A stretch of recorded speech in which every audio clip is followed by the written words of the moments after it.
Good morning, good afternoon, good evening, everybody, and welcome to today's CPG Masterclass Series webinar with Johan Hampf and Jonathan Mannie, titled Life After COVID-19. Before we do get started, as always, just a few housekeeping rules. Could you just make sure that your microphones are switched off? You are more than welcome to keep your screens on if you want to record as well. We will be recording this webinar and uploading it onto the Masterclass Series Hub page afterwards. If you do miss anything, you are more than welcome to go back on there and review the video afterwards.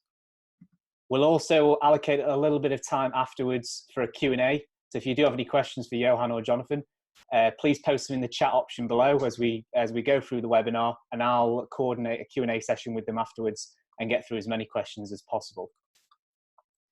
My name's Tom Bentley. I'm the Communications and Event Manager for the Confederation of Professional Golf. So once again, welcome all, and thank you for participating in this webinar today. And I'll pass you straight on to Johan Hampf, who's the Chief Executive for the PGA of Sweden, and Jonathan Mannie, who is the Chairman for the Ryder Cup European Development Trust and also coaches part-time as well. Jonathan, Johan. So, good afternoon to everybody. Hi, lovely to have you all with us, and a particular hello to the gentleman in India. It's nice to see you guys. It would have been nice to have been there this week, but unfortunately, due to circumstances, that's not happening. Just a quick hi, welcome, and we hope that the next half an hour can help you with the next few months. I'll hand over to Johan just to introduce himself and say hi, and then I'll take over again and go into a little bit more detail. Hi, everybody. Good to see some old faces and some new faces. As I said, my name is Johan Hampf. Just a quick introduction of me. I have a background as starting as a young player, then worked as a teaching professional for over 20 years before I started working with the PGA of Sweden in education first, and now for a little bit over a year been the chief executive, and also had the benefit of being involved with the CPG for quite a few years, and also in the golf development work, where Central America, with the Costa Rica being the hub, has been my work, been part of that work for the last 7 years. So, and obviously here it's an honor to be able to share some of the information that we've gathered from Sweden in this very difficult times. As you probably all know, Sweden has decided or chosen to handle this or approach this pandemic in a little different way. So I'll be happy to share and answer any questions a little later. Great, Johan, thank you. A little bit about the webinar itself is when Johan and I discussed this, we actually were planning at doing it a little bit earlier. And then we figured out, obviously, we've got two different countries, Austria being one of the countries that was first to shut down, and Sweden, obviously, who haven't shut down at all. So we thought it would be good to do a little bit of a case study on Sweden, try and use and share the information that they've gathered over the last 1.5 months when we've all been sitting at home. So yeah, maybe just a little bit to Austria. I mean, the government has got into contact with the federation. They agreed that the federation would give them guidelines as to where they should go, how they should try and approach the restart of golf.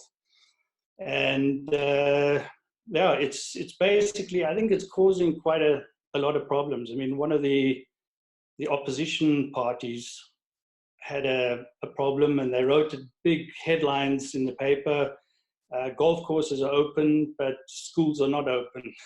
So that was the one thing that's arisen in the last couple of weeks.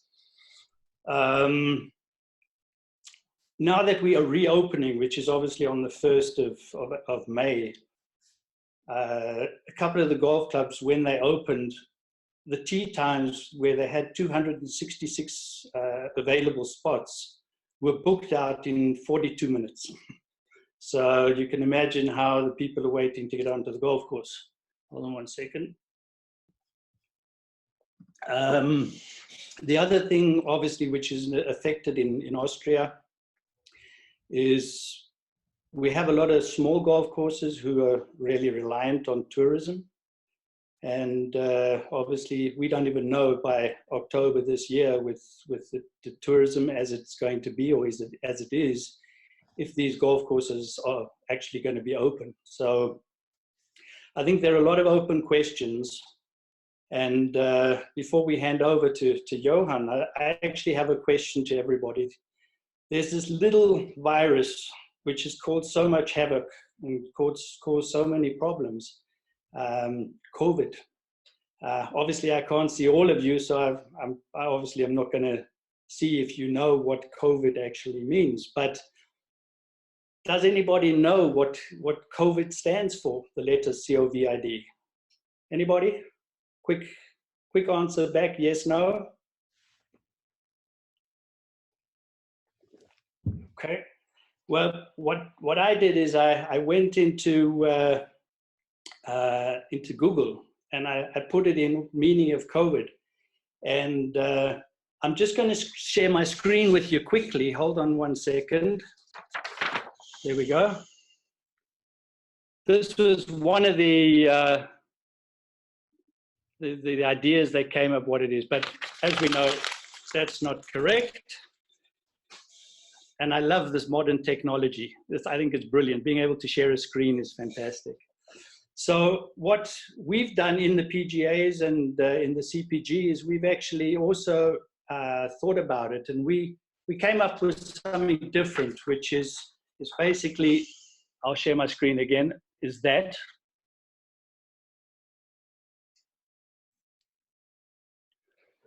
And if you put it together and you say collaboration and context, I think it's something that all of us have done over these last 6 weeks. We've tried to get our contact with the people, collaboration, the opportunities. I think for a lot of us, having the opportunity to spend more time with our families, spend more time at home doing things that you'd like to have done, and obviously lots of opportunities opening up for the future.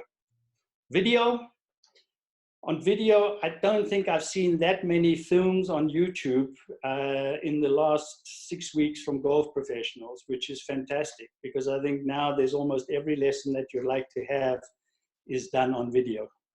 Internet, well, speaks for itself. The webinars and everything that we're going through, that's what it's made possible.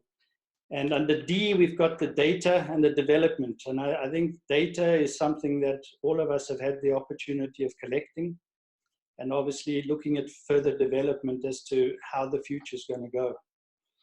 So I think from my side, what I'd like to sort of give you is, if you've done your homework and you've done the things that possibly can help us for the future, and with the experience of some of the stuff that Johan's going to tell us, I think we could be in a good position. So I'll hand over to Johan, and Johan, if you can give us your experience. Well, thank you, Jonathan. I thought I will, since some of you are involved with the organization, and there's a lot of familiar faces that works out on the different golf clubs, I thought I start addressing this a little bit what we've learned in Sweden since the virus was more or less started here at the same time as the golf season started. And as you know, Sweden is a quite long country, and as spring comes, the golf courses open up further and further north. So talk a little bit about what we've learned, what we've seen. I also talk a little bit of what we've done on our organization level as a PGA, and what has happened, some really interesting stuff. Then bring it down to an individual level, how our professionals, how we support them, but actually how they work out on the golf clubs. Get into some practical tips, and then we've seen some interesting game changes within the game of golf itself, which is really interesting, that I think you might think of and take with you with interest. I think it's some really positive things. Obviously, COVID-19 has hit us all, and luckily in Sweden for me and for our members is that golf is still open. I've just received figures that on a global basis, there are over 200,000 people dead as a consequence of the COVID. And so it's absolutely something that we need to take very seriously. And as golf clubs open, because I think golf has maybe a more important role in society now than ever. When people are being locked inside, people don't meet people, socialize, getting active, etc. Golf is actually fits good in the current situation. As Jonathan said, golf is booming in Sweden. The figures we're getting we haven't seen these figures since the 80s when golf was really booming. Membership is increasing in most areas. Number of rounds is ridiculously. It's even hard to get tee times. We see lesson being booked. I mean, most of our members are fully booked. We see a little difference in if you're in the big city regions, green fees are up. But as you move away from the big city regions, green fees are down. Obviously, company days are at zero, and also sponsorship into the clubs are hurting quite bad. So, in many cases, the total financial situation for the club is very positive. And as you move away from some areas, the total economy of the club is a little bit unstable. However, having said that, we can now track that more people are playing on their home club than they have for probably forever, which really means that the golf club becomes more, so to speak, relevant than it has been in a very long time. And we see that as an opportunity. On an organizational level, we really quickly formed a crisis group together with the other governing bodies, so to speak, especially us and the federation. We've always had a very good relationship, but this has moved us even closer together. So we have weekly webinars or meetings, and sometimes when things come up, we on a very short notice hook up on webinars like this to inform, and it has helped us in our relationship. It has strengthened our relationship, and it's also puts us in a position where we add value in a greater number to the federation. Moving down, and obviously since we have in Sweden tournament professional members, we have club professional coaches, but we also have quite a few golf managers. It's a growing membership categories we have. The category that is hurting the most right now is the tournament professional, because all tournament play is banned. There's none whatsoever. So we have to support them. And we've done that through e-learning webinars and sending information on what kind of help they can acquire, etc., etc. But we also decided, since our coaches are so busy, we don't want to interfere. What we do is we support them with guidelines, with regular information, what is going on, etc., etc. So they are informed, so they could be active and present at the golf clubs, spreading information to the members, so they become maybe more relevant and giving more values to the golf clubs and the members, which in the long run would put them in a stronger and a better positions. In a crisis, because there have been crises before, and we believe, and we've got some help to channel this information, is so important not to get too emotional, to make sure you use your frontal lobe, so to speak, and be strategic. And this is maybe for some of you that are locked down, not being able to work. What we've said is try to invest time in yourself. Try to plan and structure yourself, so when things open up again, you are in a stronger and a better position than you were when we went into this, because most likely is that we will see the same tendency as we've seen in Sweden. Now Jonathan gives some indication. Germany, we've opened up in a few areas, etc., etc. So we need to be prepared. But also coming back to what we said, make yourself valuable for the golf club or the facility. You need to be present. You need to be active, and you need to have all the answers to when people, because there's a lot of scared people out there.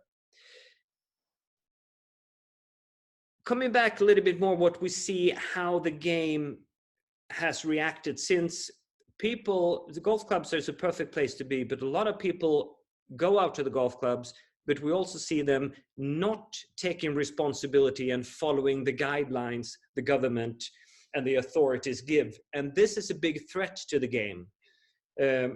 So our members, the PGA Professionals, need to be nice police, so to speak, out there, making sure that people don't get too close, don't gather in big groups, because we see now the police in Sweden are doing randomly checks out on facility, checking that actually restaurants, golf clubs, whatever, are following the regulations that are put into place. Some of you have probably got the information from Sweden that they're doing this in restaurants, and they've shut down quite a few restaurants already. And I think it would be a disaster if we would get the spotlight on the game of golf, shutting down pieces of the activities of the golf clubs or golf clubs as a whole. And that is something we communicate to the members on a daily basis now.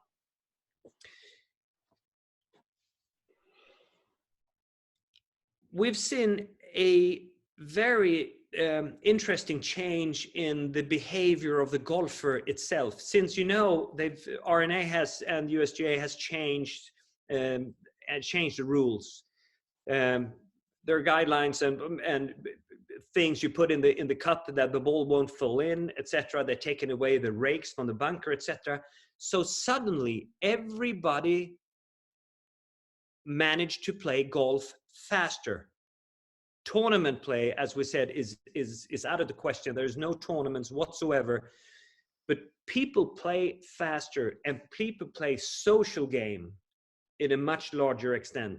They're back to the roots of playing 3 to 6 holes in the afternoon. They're playing together with the family-wise.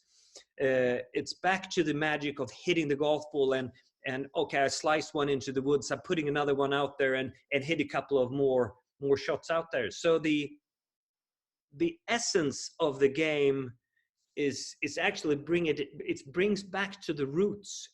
And some of our members, they've in their courses, especially in the beginner classes, they're starting to enlighten this and highlight this to get the people to play faster, play more for fun, to take away the result and the stable forward and the structured play, to be more fun, more social, and more into the beauty of being able to hit the ball and all these things.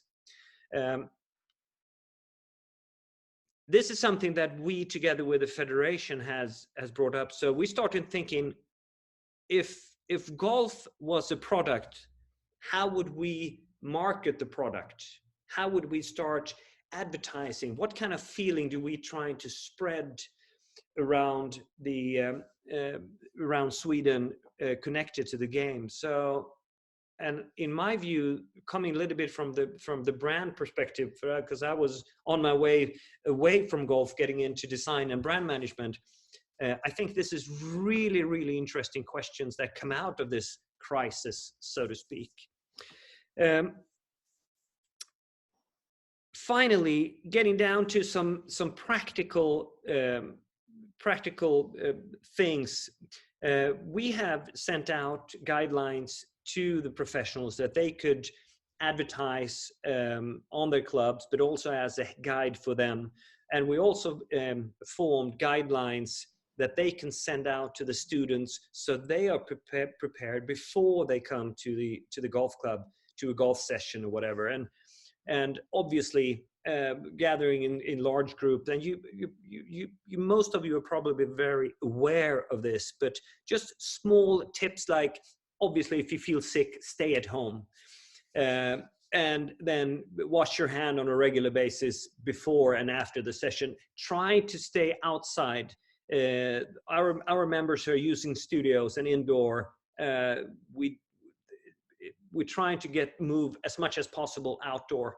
Obviously, if you sneeze or cough, do that in your elbow or armpit, but avoid touching your eyes, nose, etc. Use disinfectant as much as possible, but also have that on a spread out on your driving range and your training facility, so people can wash their hand on a regular basis. People within risk groups, we don't want them close, even to the golf clubs. And I think we also had a guideline creating a routine that 24 hours in advance, before a session, send out these guidelines to your students so they are prepared. Regarding lending out materials, equipment, etc., we say make sure people use their own equipment and not spread the equipment around. Very important. And then customize your teaching and your sessions to avoid physical contact at all. We try to keep the 2-meter distance as a minimum. And obviously, if you see a student or a golfer that shows any symptoms, we have the obligation of making sure that they are leaving the premises.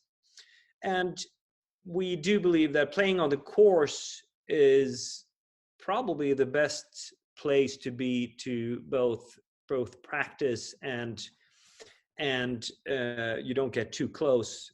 The downside is that the courses are so populated right now, so it might be difficulty. In Sweden, we have a maximum of groups of 25 people. You probably have all individual regulations wherever you come from.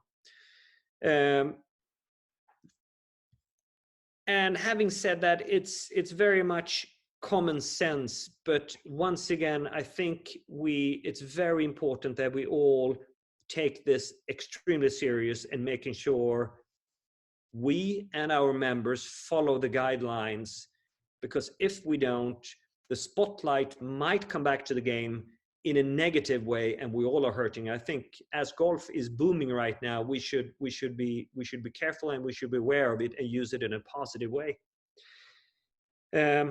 And as I said, we promote social play, fun, and making sure you see your PGA professional, because they could help you having more fun and enjoying the game as much as you can. So that is in general what I like to share at this point.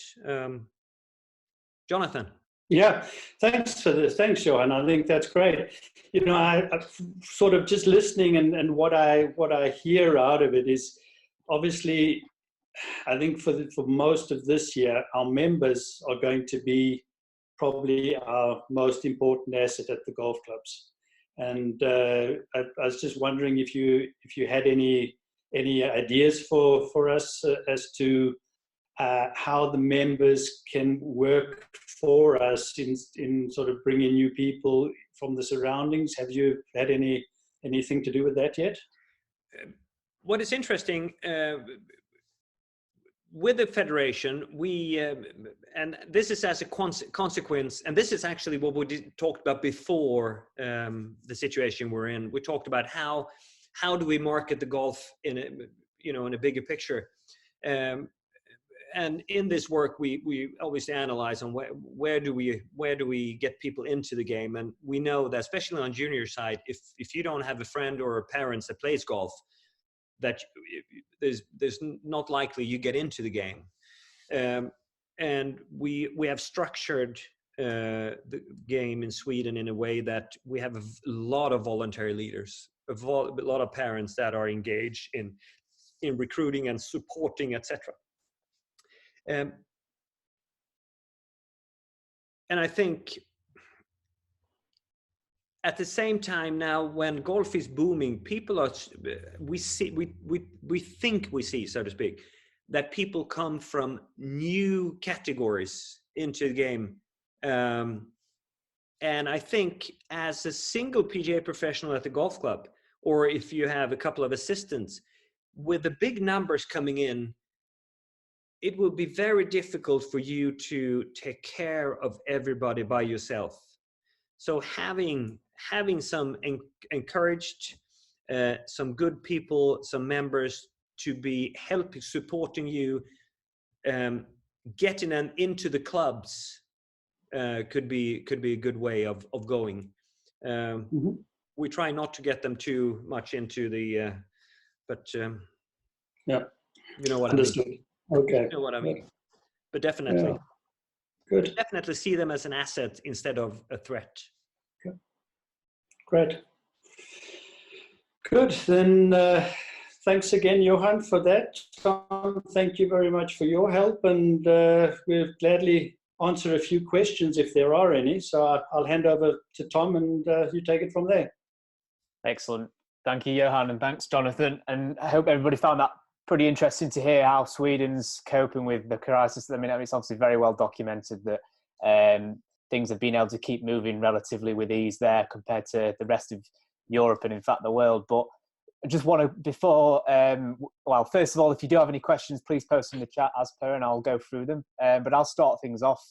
You know, as we've got two unique scenarios here where Sweden has managed to relatively stay open, and then Austria has hit pause and then will re-hit play on the 1st of May. Just wondering what key differences both of you see that in how that might impact golf in general. So from a golf club level to a PGA, to a professional, for example.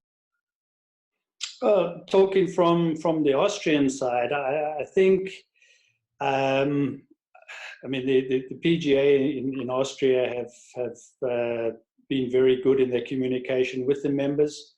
The guidelines which have been put out through the federation and through the PGA. As I said before, I think what Johan has mentioned, sort of being aware of the importance of your membership, and being aware of the communication with your members, and making sure that you've informed them of the requirements that you're going to have. I think for the golf clubs, to be honest with you, I think it's going to be a little bit of a struggle in certain areas, as Johan mentioned. I think going sort of into the touristic areas, it's going to be a lot harder, because we've just heard today that Germany have stopped tourism outside of Germany until I think the 15th of June already. So I think by the time sort of we get the tourists coming to Austria, it's going to be quite a while. I think on the other side, sort of closer to the towns, to the bigger areas, I think it's a big opportunity, and particularly with a lot of the other sports not opening yet, sort of the indoor sports. I think it is a time where we could possibly get a lot of the other people involved in golf. It just needs to be marketed correctly. And as far as the golf professionals are concerned, I mean, I think if they've done their homework, I don't think it'll be too much of a problem for most of them. For those that are working in the touristic areas, it's going to be a little bit tougher, I would imagine. So ultimately, in those respects, there's going to be some form of switch from international sort of inbound tourism to actually just looking at your domestic market and focusing on those in the way you market your products. Yeah, interesting. Very much so. Yeah. Yeah, I agree. Just a quick comment. I agree with Jonathan, because obviously Sweden is open, but we have very strict regulations regarding travel. I mean, going abroad is out of the question, but even within the country, which means that your close market becomes much more important. And also, as I mentioned, the membership becomes more relevant, and the golf club is more relevant than it is. And I see that as an opportunity, because the pendulum has moved actually away from the club being important. The clubs in Sweden has struggled for many years now of attracting members in general, so to speak. And now suddenly clubs that have been suffering now are having hundreds, 180, I get some numbers new members into the clubs. So. Okay, interesting. Thanks for that. A few questions. This can be tied all together. Really, I think for you, Johan, on practical tips. Really, one of them is what's Sweden doing in relation to group numbers teeing off, 2 balls, 3 balls.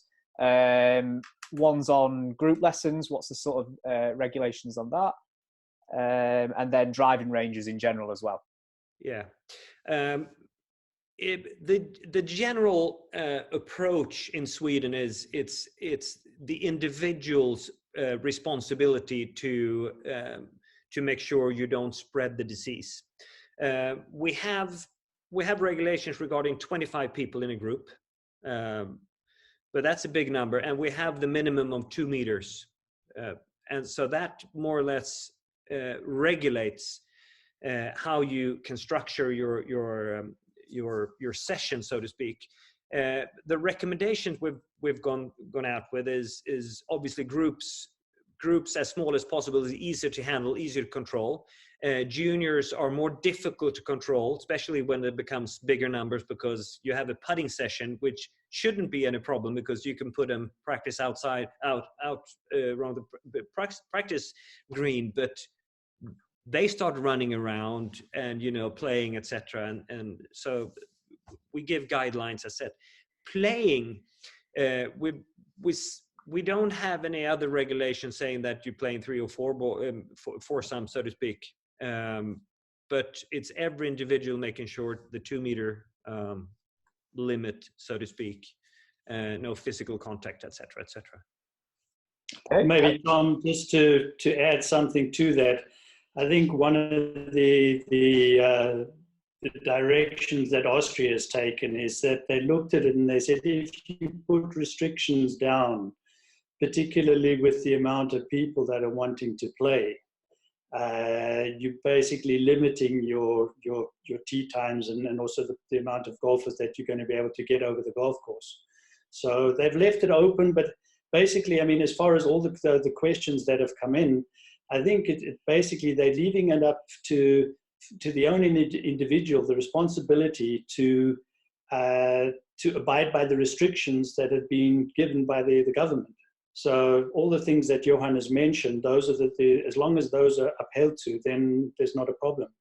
And ultimately, that comes down to the fact that there might be quite a lot of individual professionals on here now that they're going to play a key role and are playing a key role as to when golf reopens to ensure they know the guidelines so that the club knows the guidelines, and there's a knock-on effect, right?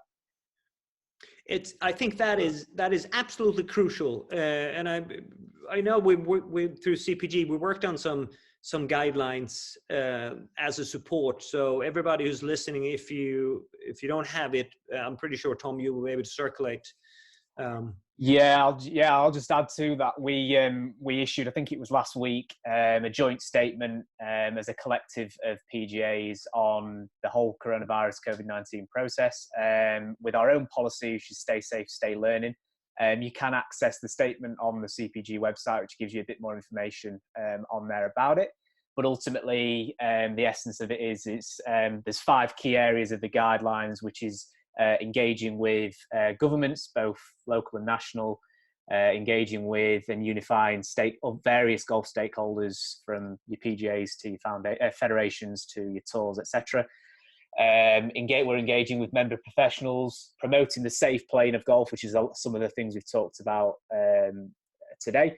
And then also, quite an important point, I think, is the physical and mental well-being benefits of golf as well, because ultimately, that's going to play a key role for people wanting to go back out onto the golf course, especially at this time with some of the health dangers out there. Ultimately, golf provides a lot of physical and mental health benefits, and so people should be taking advantage of that as soon as possible.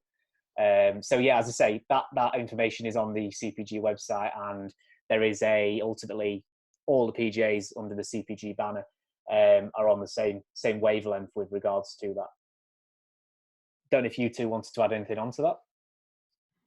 No. I think I hope this comes across, because even if it's a serious situation, but I think there's tons of opportunities connected to this but we need to, both on an organizational level, we need to act mature, we need to take responsibility, but we could also take that responsibility and drive this forward.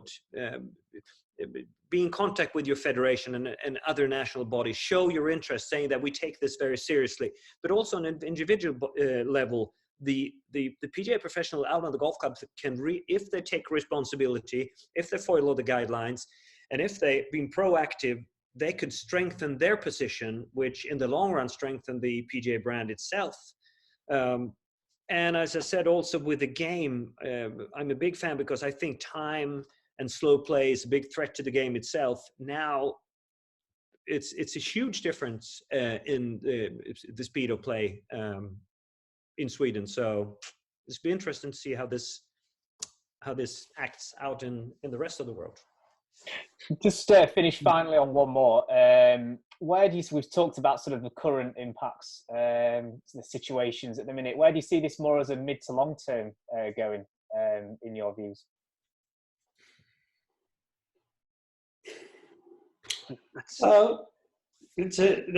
actually a tough question. I think a lot of it depends on exactly the points that we've spoken about. I mean, what we don't need in golf is we don't need to be a hotspot for the virus.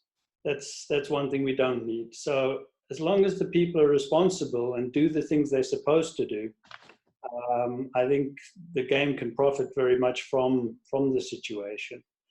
I think it's something, particularly coming back to Austria. I think a lot of the Austrians will no longer have a summer holiday this year. So if it's marketed and done correctly, there's opportunities there of getting more people into the game.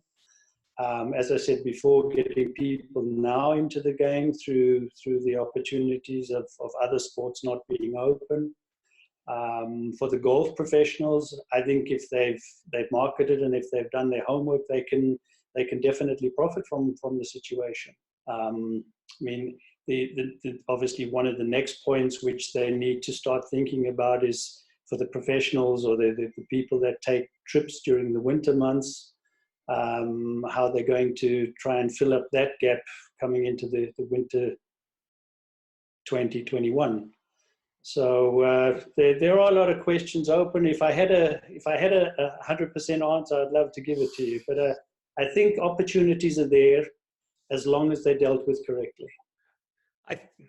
I agree. I think it's a very, very difficult question because no one can say, because we don't know if there's a second wave coming.